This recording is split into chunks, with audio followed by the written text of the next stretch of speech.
எல்லை தாண்டி மீன் பிடித்ததாக இலங்கை கடற்படையினரால் கைது செய்யப்பட்ட ராமேஸ்வரம் மீனவர்கள் 7 பேரின் சிறை காவல் நீட்டிக்கப்பட்டுள்ளது. இதுகுறித்த கூடுதல் தகவல்களை செய்தியாளர் விஸ்வநாதன் வழங்கிட கேட்கலாம். விஸ்வநாதன், வணக்கம். மேலும் தகவல்களை சொல்லுங்க. வணக்கம். ராமேஸ்வரம் மீன்பிடி துறைமுகத்திலிருந்து கடந்த 1ஆம் தேதி மீன் பிடிப்பதற்கான அனுமதி சீட்டை பெற்று மீனவர்கள் மீன்பிடிக்க கடலுக்கு சென்றாங்க.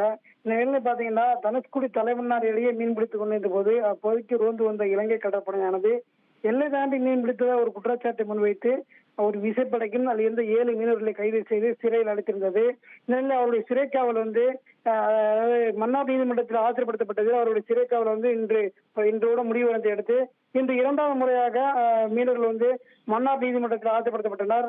அவர் விசாரணை நடத்திய நீதிபதி வருகின்ற 14ஆம் தேதி வரை சிறைக்காவல் நீட்டிப்பு செய்து சிறையில் அடைக்க உத்தரவு பிறப்பிக்கப்பட்டுள்ளார். இதனையடுத்து மீனவர்கள் 7 பேரும் வவுனியா சிறைக்கு அழைத்து செல்லப்பட்டுள்ளனர்.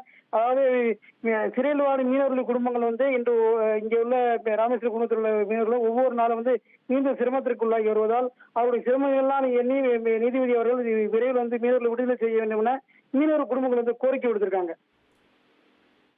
தகவல்களுக்கு நன்றி விஸ்வநாதன்.